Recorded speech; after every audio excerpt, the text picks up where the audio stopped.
Bruchim haboim. Welcome everyone. We're about to begin Be'ezras Hashem together on Daf Hey Amud Beis, starting with Daf Hey Amud Aleph, 6 lines from the bottom. The Mishnah had stated that when the community sends their machzis hashekel with a shaliach, and it gets nevad or nignav, lost or stolen, so if indeed the truma was already taken out, that means it was already withdrawn from the lishka before it was lost or stolen, then we say that in that case, then it was already belonging to the gizbar, and therefore it's the responsibility of the gizbar, whereby the shliach has to take a shvua to the gizbar, and then the community has fulfilled their obligation. However, if indeed we say that the truma was not yet withdrawn until after it was lost or stolen, then we say that the community has to take, the shliach has to take a kshvua to the community, and then the community has to give a second giving of the machzis hashekel. The Gemara now comments on this. Omar Rabbi Elazar the Rabbi Shimon he. The Gemara says this is the sheet of Rabbi Shimon, because after all, the Gemara has a question: how can we require a shvua to the gizbar in the first scenario, where it was lost or stolen after there was already a truma? We say that the shliach has to take a shvua to the gizbar. We have a principle that says in the Gemara somewhere else that one is not chayiv to take a shvua when it comes to the temple's property. So how come over here does he have to take a shvua to the gizbar? The Gemara answers, according to Rabbi Elazar, the Rabbi Shimon, this is the sheet of Rabbi Shimon. The Rabbi Shimon oimer kodshim shu chayiv ba'achriyuson kenechasav hein. Those kodshim that is specifically considered to be a person's personal obligation, in other words, he has achrayis, then it's his own nechasim, whereby he could, take a shvua on that. And since he's responsible over here, therefore, it's considered to be his nechasim to take a shvua. Rabbi Yochanan, he argues, and he says, not limited to Rabbi Shimon. Divrei akolhi mishum shvuas takana. Over here, it's not the typical shvua. You're right. You're not required to take a shvua to the temple, to the Beis HaMikdash, property that is kodshim.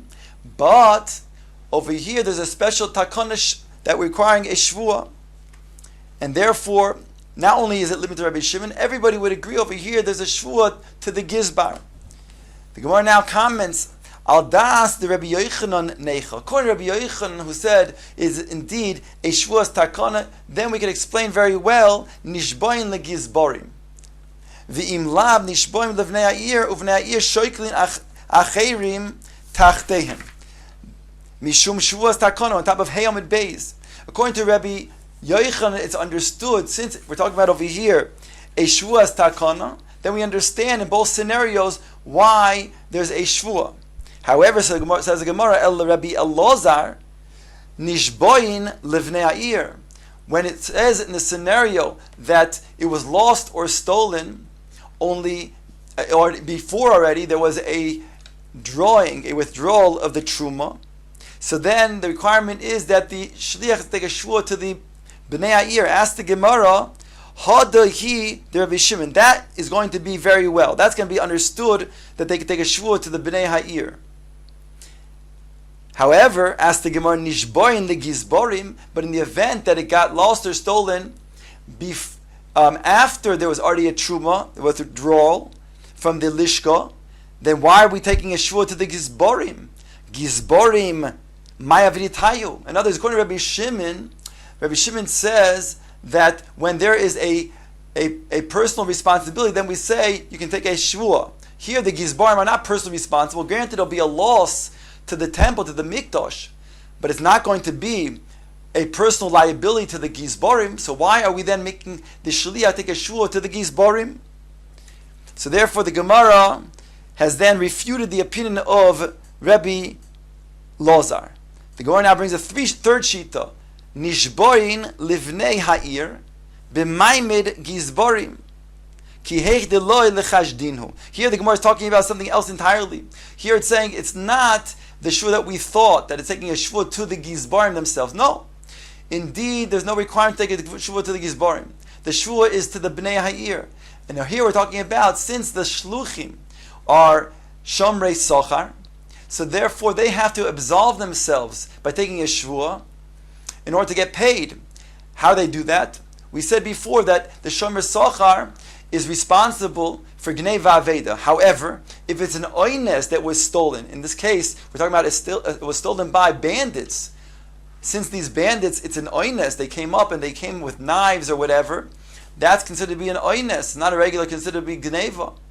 Similarly, when it comes to the aveda, we're talking about, let's say, a boat that sunk. That's considered to be an oynes. That's not the responsibility of a shomer sochar. So when the shomer sochar takes a shavua that it was an oynes that caused the gneva or the aveda, he's no longer held responsible, whereby he can be paid his wages for being a shomer sochar. So that's what we're talking about over here. It's a shavua to the bnei ha'ir in front of the gizbarim, so that the gizbarim are not going to be choished them, since it's going to be a loss to the gizbarim.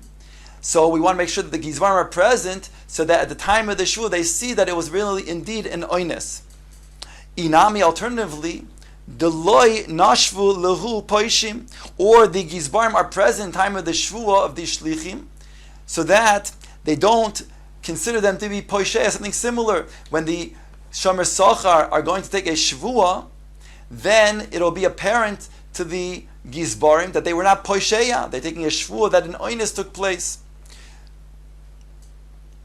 Now the Gemara turns back to the statement that Rabbi Yochanan had made, that we're talking about a shvua that is going to be a shvua stakona. The Gemara now comments, Afa pisha kiblu b'nei ha'ir l'shalim. Even though the b'nei ha'ir were accepted upon themselves to pay, it says over here, Ein ha'hekdesh yoytze b'lo shvua. In other words, according to Rabbi Yochanan, let's say the b'nei ha'ir, they accept to pay. They don't require a shvua from the shaliach. So according to Rabbi Yochanan, that's not going to be good enough. Even if they are mevater on the shaliach making a shvua, still, says the Gemara, Ein ha'hekdesh yoytze b'lo shvua. It requires a shvua because we're talking about a takana shvua. And since it's a takana over here, they have to make a shvua regardless. What's the inyan of this shvua that Rabbi Yochanan says it be a takana shvua? So people are more careful with the property of hekdesh. So therefore, over here, we'll also require such a shvua. It says over here, Hifrish shikloi ve'ovad. He was mafrish his shekel, his machatzis shekel, and then it got lost. So here we're talking about before they were tarem, before there was a withdrawal from the lishko. So the Gemara says, Rabbi Yochanan Omar chayiv ba'achar yusoi ad sheyimeserenu legizbar. In such a scenario, when he was mafrish his machatzis shekel, he then gave it over to the shaliach, and then before there was a withdrawal from the lishka, it got lost. So it says over here, Rabbi Yochanan, he bichai ba'achar yusoi, and aji misran legizbar. Since it did not get to the gizbar yet, so then the bailim is going to be chayiv to then pay another machzis shekel. Rabbi Shimon ben Lakish oimer hekdesh b'rishus hagavoya b'kol makom shu. Rabbi Lakish says that the moment is given over, it's considered to be mamon gavoya. Ask the Gemara the obvious question, masniso pligal Rabbi Shimon ben Lakish, but our Mishnah states exactly against the opinion of Rabbi Shimon ben Lakish. Rabbi Lakish is saying that it's immediately upon the mamon gavoya, but we see from the Mishnah not like that. As the Gemara quotes over here, Nishboin livnei ha'ir, bnei ha'ir shoiklin tachteihen.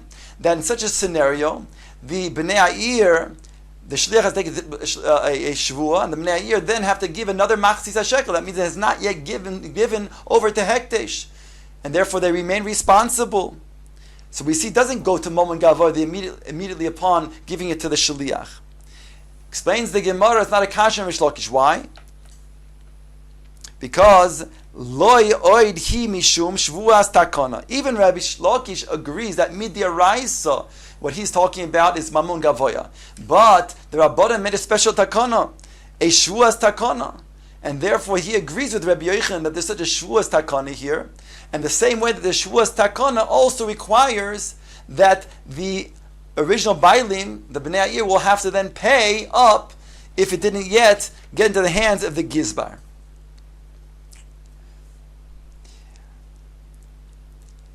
The Gemara now brings that which is stated that the Bnei Ha'ir have to give a new Machzis HaShekel. Gemara brings a Brayso Tani, Harishonim Noiflin Letiklin Chadtin.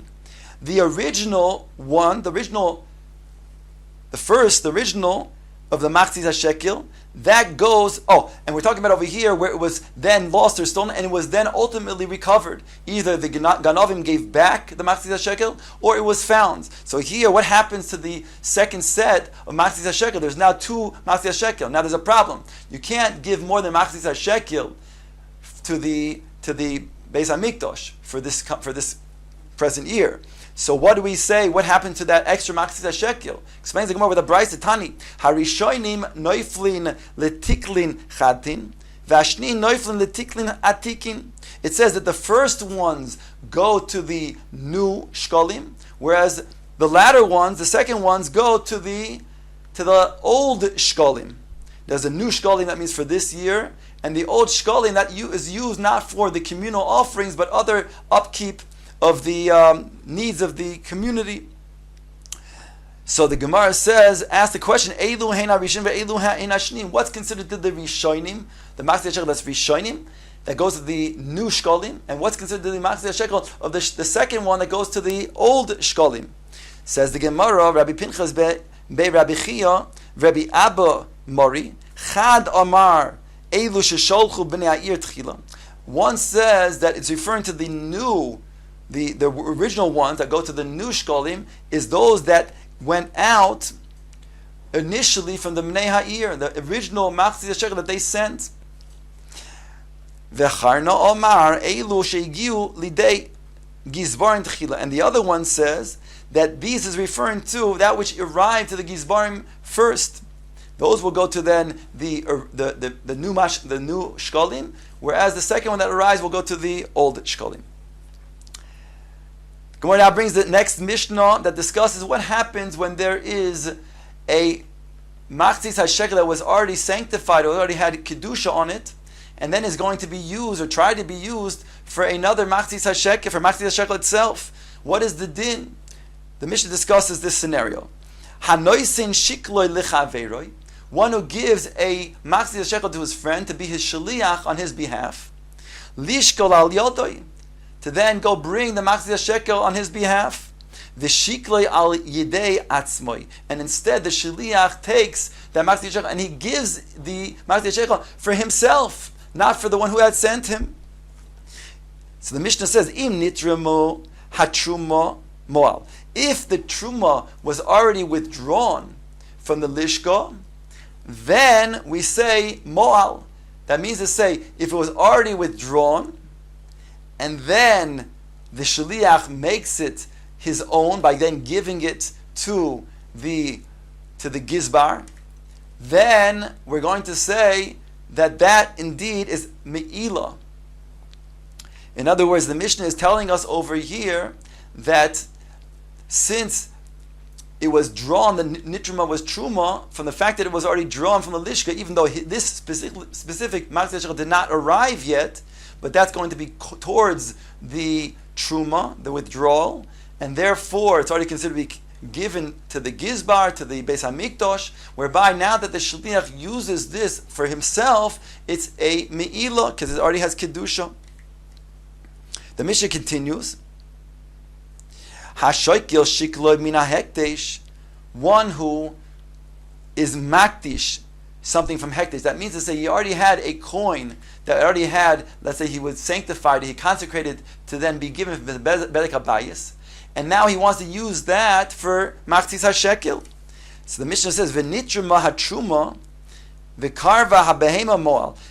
It says over here, if it was withdrawal, the withdrawal was made for the Machzis HaShekel, again, in the Beis HaMikdash, and a carbon was bought from some of that money that was withdrawn, then it's considered to be that he was over me'ilah. So it says over here that indeed such a person who already used that coin that was consecrated for his now Machzis HaShekel, if it was already then Nitruma HaTruma, then we're saying, and it was bought a carbon from that Truma that was withdrawn, then we say such a Machzis HaShekel that he will give is considered to be Me'ilah. The Mishnah concludes, Meiser Sheni Ubidmei Shvis.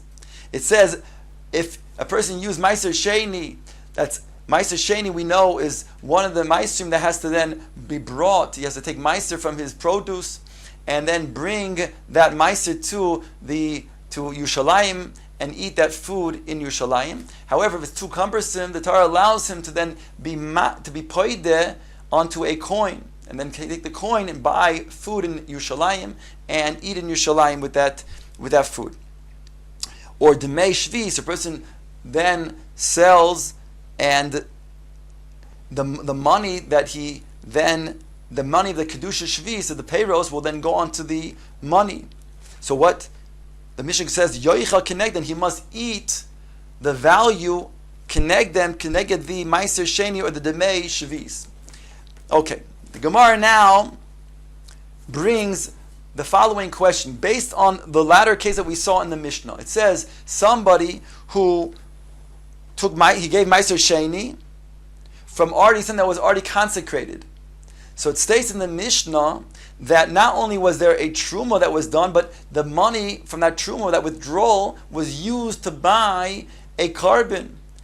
So then it says he was moal. So Gemara now asks, Anon Taninon. We taught in our Mishnah what I just said, in kirva ha-behema, if they brought a behema with this money that was nitram. Vitani de Bei Rebbe im nisrma hatruma. Yet it teaches in the Brisa of Bei Rebbe that even if it was just nisrma hatruma, only if it was withdrawn the money, that's enough that he should be considered to be moal. So in other words, why do we need the Tosefis in our Mishnah that also the money that was withdrawn was used to buy a carbon? When over here we have a Brisa that says the fact that it was just withdrawn is enough to make him chayiv mi'ilah. Skip the parentheses. Now the Gemara says, because mantana im nitra hatruma, who is the one who says that it's satisfactory, as the Brisa states, that you can just be, that's just a withdrawal was made to make him chayiv for mi'ilah. Explains the Gemara, Rabbi Shimon, this is the sheet of Rabbi Shimon. Dom Rabbi Shimon miyad hayemekabel mo'isov v'hakoyhanim zrizin heim. He has a special shita. Now, the Gemara explains other places that over here we're talking about when it comes to giving the Beis HaMikdash buying, let's say, flour and wine for the menachos or minchas nesachim.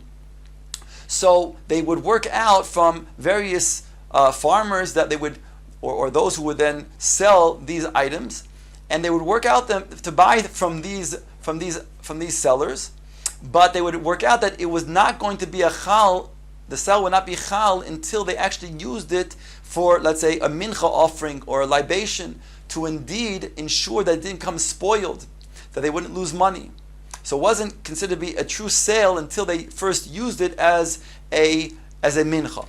Similarly, when it comes to karbonos, they would buy karbonos from various people who sold the animals on condition, again, that it would not be chal the sale until they would use it as a carbon, because maybe they would find the mum and they would lose money.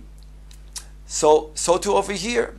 Over here as well, we were saying that over here, that until the money was used to buy a carbon, so he's not going to be chayiv mi'ilah because it wasn't yet part of the ownership of the Beis HaMikdash. Rabbi Shimon, however, has a different shita. Rabbi Shimon is choylek, and Rabbi Shimon says, when it comes, let's say, to the wine and to the flour, he says the kohanim are zrizinhein. They ensure that it doesn't become spoiled, and therefore there's not a concern whereby there's a sale immediately. So too over here, in regards to the carbon. Over here, you don't have to wait till the carbon is actually brought. The very fact that indeed the lishka made a truma, made already a withdrawal of the money, of the funds, that's enough to then make it so that there's already a chalois in the ownership. And therefore, Rabbi Shimon would say it's already chal, you don't need to come on to then using that money to buy a carbon. Gemara now says, that which we said that the one who takes the in the beginning of the Mishnah, he takes from his friend, he's given it as a Masechet Shekel, as a Shaliach, and instead he takes that Masechet Shekel for himself to give as Masechet Shekel. The Gemara says that he's Moyel. So the Gemara asks, V'kashya, why is he Moyel? Ilu hagoynev oiloso shel chaveiro v'shachto stam. If a scenario took place where a person stole his friend's korban oila, and then he shechted it, stam loy l'shem bailim avishoim mechaperes, would it not be a kapara for the original bailim, even though the person who stole it shechs it? When he shechs it stam, certainly the original bailim will get credit for that korban. So too over here. Granted, the shaliach, he then wants to use this Masechet Shekel for his own giving the Masechet Shekel. But certainly when he gives it, it should then go for the credit of the original bailim. So what's the concern that we're saying that the shliach becomes somebody who's over a me'ila? Why is he moil? Says the Gemara, Rabbi Yudon tipoter b'misuyam. We're talking about a case, you can explain it, we're talking about a case of misuyam, that here it's a Masechet Shekel that was misuyam. It was something that was identifiable. So when he gave it to the lishka, he gave it in an identifiable way that it belongs to him and not to the original bailim. The Gemara brings an example. Mishel Beis Rabban Gamliel.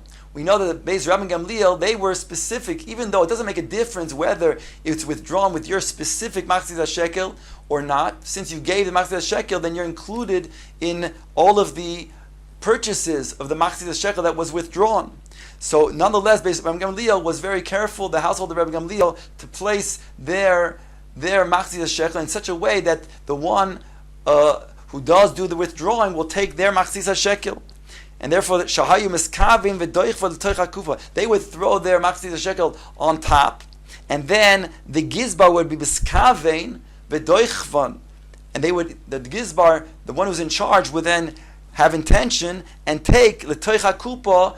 When he would withdraw, amongst what we would withdraw would be the Masechet Shekel of the base Rabban Gamliel. So therefore, that would be an example of being mesuyam. Ask the Gemara, but still, v'chash loymar shema lishiyorim hein noiflim. When this shaliach gave the Masechet Shekel, let's be concerned that maybe it wasn't withdrawn by the gizbar, and therefore it would be a problem. Why should he be chayiv me'ila v'chiyesh ma'ila b'shirayim? Ella says the Gemara to Rabbi Meir. Rather, like Rabbi Meir said, to Rabbi Meir oimer mu'alim b'shirayim. There's a das yachid. Rabbi Meir holds that there is me'ila by shirayim. Oid hu mesuyam. Another answer is, like we said before, we're talking about specifically that's mesuyam, in such a way where he'll be ensured that the gizra will withdraw his Masechet Shekel. Shall base Rabbi Gamliel, just like the house of Rabbi Gamliel, he did the same thing. He would put his Masechet Shekel on top, where the gizra comes, he will definitely take the withdrawing using the Masechet Shekel amongst the withdrawal. Shahai miskavein v'tar molishmoi. So Al Kapanim, here we're saying he's over me'ila, because certainly that Masechet Shekel that he gave was going to be withdrawn. Ask the Gemara a new question. Over here, the one wants to know that if indeed he's going to then benefit the Shaliach, because in order to then be Chayiv Me'ila, you have to have Hana. So my nana, what was he benefiting? After all, we have a klal that states in the Gemara and other places, mitzvahs lav lehanos nitnu. So granted, he's doing a mitzvah with the Masechet Shekel, but there's not considered to be Hana that a person is nena that be chayiv me'ila for. Granted, he could be nena in the sense that he gets sipuk from doing mitzvah and he'll get schar from the mitzvah, but in terms of the hana that is required, here he's not getting hana because mitzvahs lav lehanos nitnu. So why over here is he chayiv me'ila? Answers the Gemara, Amar ba'avin mishem rabbonon de tamon. He said in the name of the Chachamim in over there referring to from Bavel. Talking about, here's the Talmud Yerushalmi. He's talking about the Talmud, the Rabbanim of Bavel, who said the following: Mekivan shebezdin ru'uyin lemashkein v'lo mashkenoi k'moshenena. Since now, by him giving a Masechet Shekel, he's now then saving himself from being required for the Bezdin to go ahead and forcefully take Machzis Shekel by taking property from his house in order to then ensure that they will be paid Machzis Shekel, he being saved from that. So therefore, that's considered to be a Hana. He's saving himself from that. The Mishnah had concluded Meiser Sheni, by Meiser Sheni also Demei Shvis. The Mishnah had stated Yoicha Kenegdon, he shall eat with the value that is corresponding to that value of the Meiser Sheni and the Demei Shvis. The Gemara said, Meiser Sheni, why is it that you cannot use your Meiser Sheni to go ahead and give it as your Machzis HaShekel? The Gemara says, it says in the Pasuk, Ach Bechor Asher Yivukar LaHashem Bevehema. But the Bechor, the firstborn that was born to the firstborns of your livestock for Hashem, Lo Yakdish Ish Oisoi, a person shall not be consecrate another animal for that Bechor. In other words, you can't take the Bechor now consecrated for another carbon. And from here we learn out also when it comes to other things. One cannot take that which is Kadosh and then use it for sanctification of something else. Kol shehu kodesh en kedusha chalalov. Something that's already consecrated cannot be used to consecrate something else. So the Gemara asks, Keitzad hu oisa, what does he do? Here we have a scenario where he did then take the Machzis, he did take rather the let's say the matbeya of the Meiser Sheni, and he used that for his Machzis HaShekel. So what does he do now? Ask the Gemara, Keitzad hu oisa, what's a way then to then solve the problem that he has? The Gemara explains, Mevi Sela Shel Chulin, he should bring a coin of Chulin. V'oiman, he says the following, Mois Meiser Sheni Bekol Mokum Shehen Yumechulolin Al Selazu. He should make the Meiser Sheni Chal on this Sela, wherever it might be. V'oisa Sela Nitbad L'Shem Meiser Sheni. And then this Sela that was Chulin now has the Kedusha of the Meiser Sheni. It has now Meiser Sheni on it, whereby that which he gave as Machzis HaShekel will now be Machzis HaShekel. V'hashar Nasu Shkolim. And therefore he has solved the problem. Again, that Meiser Sheni Matbeya, which he used for Machzis HaShekel, now once he then he takes that a new Sela of Chulin, he can now transfer the Kedusha of Machzis Sheni onto that Sela, and what was given now remains to be the Machzis HaShekel donation.